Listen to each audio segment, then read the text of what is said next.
आज घरे बनई खड़ा साग भजा जोटा कि बहुत ही टेस्टी आउ थरे यही प्रोसेस रे बनातु घरे न खाइबा पिला भी समस्ते साग भजा खाइबा को पसंद करेंगे। तो से प्रथमे मु किछि खड़ा साग को भल भाव में बाछिकी धोईकी पानी निगड़ेकी आनी देइथिले आउ तापरे मो भाउज ताकू पनिकी बसिकी पूरा चुन चुन करके काटी देइथिले। तो सागटा टिके कटा ठीक ठाक रहिले भजाटा भी बहुत बढ़िया लागिबो।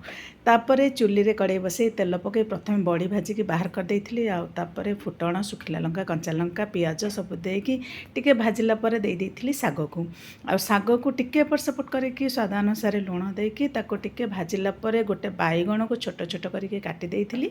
बाईगण ता सहित बड़ी ए सब को देकी साग को बढ़िया भाव एपट सेपट करके टिके बाईगण बड़ी सिझिबा पर्यंत भाजी देइथिली।